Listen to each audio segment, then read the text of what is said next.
as I said, working from home with Teams or Zooms. I think about the fact that I now have about 12 settings on my email for security. Is it unofficial, official, restricted, protected?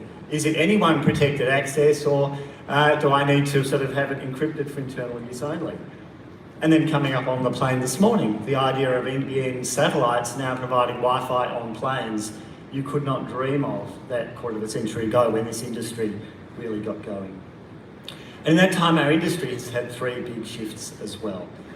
The first and most significant, through various iterations, is the establishment of separation of fixed line from wholesale and retail, i.e. what became the creation of NBN. The second one, and it's more recent but also no less significant, is the separation of active and passive assets. We think about Infraco and Amplitel, we think about Optus and its towers, we think about the very recent announcement from TPG. And that again is enabling the Australian community and our businesses to make the best use of some incredibly valuable and strategic assets. And the third one, which is very much a work in progress, and in fact CommsDay is covering at the moment, is how do we continue to reduce the gap between rural and metro bandwidth cost and availability. So that's kind of a quick sweep. So where does NBN fit into all of that? Well, as you know, NBN has just become a teenager. We were founded in 2009, and so this year we've turned 13. And we've grown into a company, as I said at the beginning, with a very clear purpose: to lift the digital capability of Australia. And we're doing that by continuing to build and upgrade the essential infrastructure and support systems that deliver what this Australian community needs: social equity and inclusion, driving productivity and economic growth, and also making sure that people can enjoy their leisure time everywhere throughout Australia. And our continuing investment, and last night at Senate estimates, we were largely talking about the cumulative $7.5 billion of upgrade program that we have running at the moment, that we continue to work to take the best technology every day to make things better, to serve all of our retail service providers and the community. And in fact, in CommsDay this morning, you can read an article about the work we're doing on 5G millimetre wave, now getting out to 10 kilometres. Some really, really exciting stuff. So that's what we're striving to do. We need to do it in the context of ourselves as a government business enterprise. Also a story you can read in today's CommsDay as well. Because we have a shareholder that has committed equity, we have a very significant amount of debt, both owed to the Commonwealth Government, but also to private debt holders. In fact, significantly more debt than Telstra has, to give you context. And that means we must run ourselves as a commercial business. We exist to serve the whole nation, and there are many things that we do which an ordinary commercial organisation would not do. But at the same time, we have some minimum requirements to meet in terms of our financial parameters to ensure that we are a standalone, sustainable business that can fund itself and invest for the future. And so that's the balance we're trying to seek as we think about how we develop both our special access undertaking and the wholesale agreements that underpin it. And we do that across a complex array of technology. If it's been invented, more or less we have it, from geostationary satellites to fixed wireless across various technologies, whether it's HFC, fibre to the curb, fibre to the node, fibre to the premise. And bringing all of those together and upgrading them is a complex process. And as we all saw during the pandemic, the industry is very capable of delivering amazing things on really unprecedented timelines. And I look back to the pandemic and think about the cooperation across the whole wholesale industry. Very much with the support of the ACCC, this industry worked together in a way that I think many of us might have questioned at times past was possible.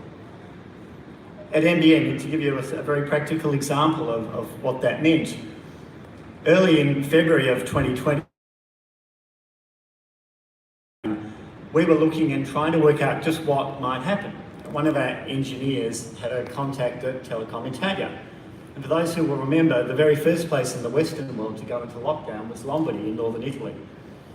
And on a Monday morning, this guy, or Monday evening I think it was, rang his colleague, who he'd worked with years before, and said, can you tell me, what's happening? And he was told, we had roughly a 40% increase in traffic on Saturday night. So we said, right, one data point, but one data point in the land of no data is pretty good. So the 40% CVC boost that you saw from NBN delivered without extra charge to retailers through the COVID pandemic, that number came from that phone call. Again, an example of interconnectedness of our industry working together. And if I reflect today on where we're up to, last Friday night, we were carrying around double the traffic we were carrying in January of 2020. So in less than 3 years, traffic on the NBN network on a busiest time, as you all know, for 9 o'clock on a Friday night, has pretty much doubled. And that reflects the growth that all of us are experiencing in this industry, because Australians are living, working, learning and playing differently. And in fact, in Victoria, for the Melbourne Cup last Tuesday, we had a new peak amount of traffic on the network. So it's not all about work, at least not for all of us. And then we think about Australia as a whole. More than 7.5 million square kilometres. That's 10,000, more than 10,000 Singapores, or 28 New Zealands, top relevant to me at the moment. And that's a profound challenge because of the diversity, because of the distance. At Senate Estimates last night, where we were being asked about isolated communities and how we get helicopters, etc. to them, and how we're thinking about improving the quality of service and timeliness of restoration. So these things are big and complex issues, and Australia is a big and complex environment. And so the investment required to support that remains absolutely key. And at the same time, and again, as you heard a bit from Sean, people are not living and working in our cities in the same way anymore. So in the last census last year, it turned out that more than 70,000 Australians had moved into regional Australia during 2021. But there'd been a decline of 26,000 in the cities. And if you look at cities like Melbourne, where the population had shrunk by around 60,000, by about 5,000 in Sydney, compared to growth in regional areas, regional New South Wales up nearly 27,000, Queensland 24,000, Victoria about 16,000, we see that shift. And that's placed demand, great demand, but demand on networks in places that the planners in 2019 candidly simply could not have imagined. And we all know, many of us, maybe some of us in this room, who've decided on making the sea change or the tree change 5, 10 years earlier than we might otherwise, and many more who are considering and still thinking about doing so. And of course, we know that people are not largely coming back into the office 5 days a week. At NBN, we work in a hybrid way. There people are in the office, and for good reason. And we think about where will we do the best work we will do on a given day. So whether that's for anchor days or for team meetings, whether it's coming to things like a conference, there is no substitute for being able to talk and meet in person. And of course, for most of us, the coffee is a whole lot better as well. But that hybrid working places demands on our networks and opportunities for all of us that we at NBN are very keen to continue to take. And that leads into the need for continuing upgrading of our network. And so whether it's the fixed line network, where in the next few years, we will have around 10 million of 12 million premises across Australia capable of getting gigabit category speeds. Not quite the literal gigabit, but that gigabit category, i.e. in round terms, an order of magnitude faster than we typically see today, with the average customer sitting around the 70 or 80 meg level. And it's not just about the fixed line network. When you think about the $750 million fixed wireless upgrade program, that's taking a minimum of 100 meg to our entire fixed wireless footprint, and it's expanding by 120,000 premises. And 85% of that footprint will have access to a 250 meg service. This really is almost unimaginable not that many years ago when you think about what is possible in regional and rural Australia. And then we think about the upgrade of FTTN and the Commonwealth's very recent $2.4 billion equity injection to now enable us to make FTTP available in about 3.5 million of the 4 million odd FTTN premises. So how do we do that? How do we run as a business, and how do we continue to focus on growth? We've seen huge supply chain challenges. We continue to hold significantly more inventory than we did before COVID.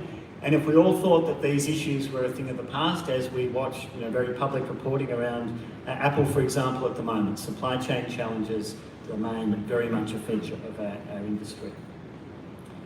And of course, our industry is littered with examples of organisations that either couldn't or wouldn't spend the money or prepare early enough in terms of capacity upgrades, and then have been caught when the chips were down.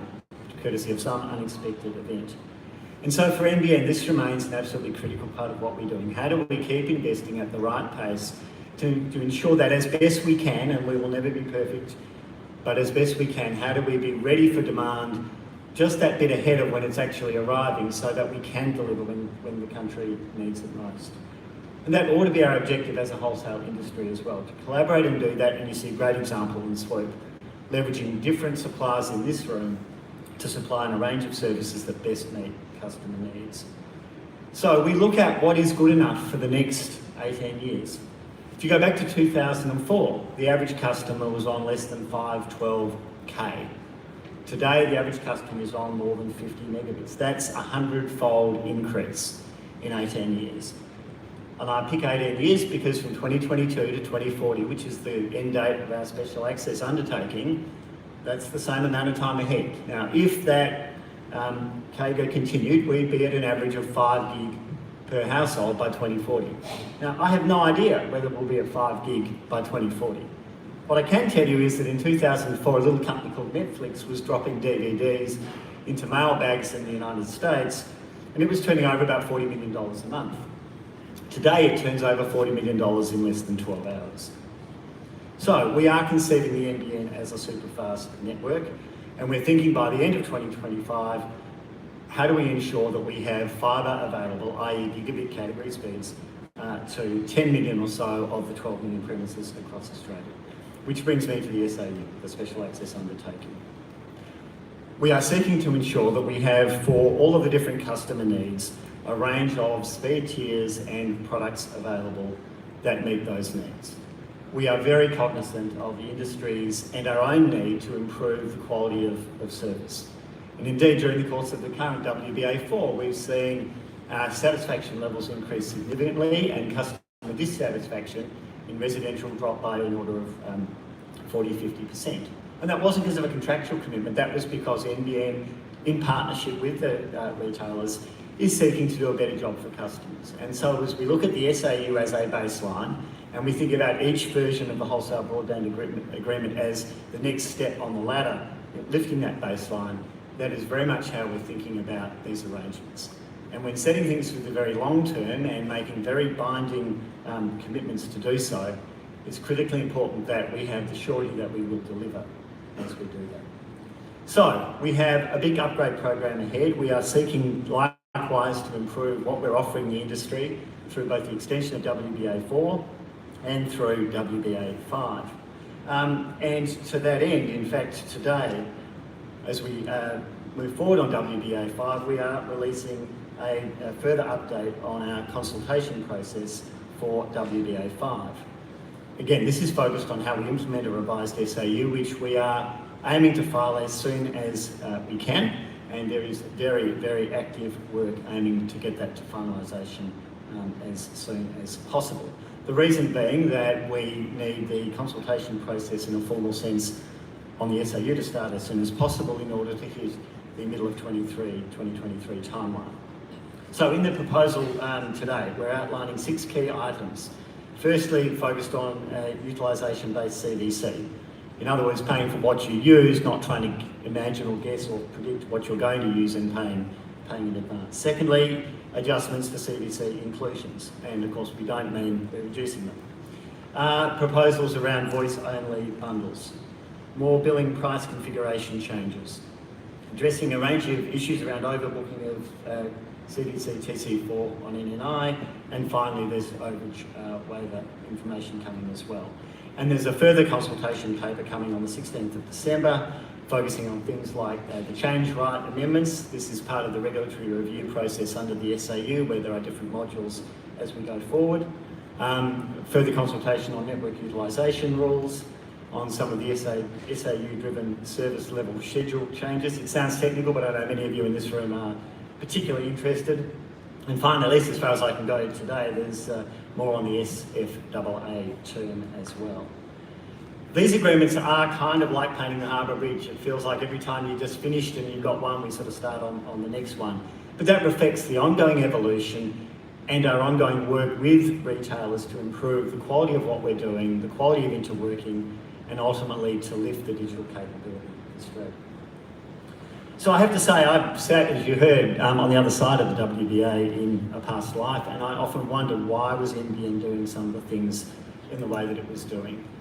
Now being on this side of the fence, I see the complex balance that the company is trying to achieve in terms of its minimum requirements on the basis of the government, its status as government business enterprise, the ensuring that there is non-discrimination in the way that it works, which candidly, compared to Telstra Wholesale, makes it sometimes harder to have conversations and to really understand on both sides what's happening. But it is critically important that NBN is always, and is always seen to be as well, completely impartial and to fully comply with its non-discrimination obligations. And secondly, the fact that we view the contract as the minimum, not as the maximum. And you've seen that in practice from NBN, particularly as the rollout has completed and we've worked through COVID. So they are the big opportunity for our industry in the short term. But there's a lot happening as well. Just very briefly, our new developments team, which has recently become one of my responsibilities, is continuing to work very closely with developers, with local government, across both residential and industrial developments, really looking for ways that we can integrate technology, again, always with retail service providers involved, of course, as well, to deliver more of the richness that our technology will enable, whether that's smart properties and communities, whether it's different ways of thinking about public spaces. We're running a pilot at the moment on smart places, even one of the skate parks. Those of you like me with teenagers in the room, yep, your skate park is may well be connected at some point soon. But it's also assisting a range of important initiatives, including water infrastructure, electric vehicle charging stations, and so the list goes on. So we look a little further ahead, just in closing. In 25 years, we've seen dramatic changes of this industry, and if I'm going to call this conference sort of the silver jubilee, if you like, of the wholesale industry. The future ahead is incredibly exciting, incredibly valuable for all of our customers, and at NBN we think about customers as end users. They're the people who make the purchase decision to buy, and we're then absolutely delighted when they choose a retail service provider and one of you in the room places an order with us. But in a model where they make the demand decision, they're the customers, and we then work very closely with our retailers to deliver the best possible service we can, not only for today, but thinking about that growth that we need in terms of capacity, availability, and particularly reliability. So it's an exciting time for this industry, it's an exciting time for all of us. We are well now into our $7.5 billion odd upgrade program, and we have a lot more to deliver. And in that vein, I'd really encourage you, if you get the opportunity tomorrow, to join the NBN Showcase. You'll get a great opportunity to see a lot of what NBN is doing, and we look forward to continuing to collaborate with all of you in the years ahead. Thanks.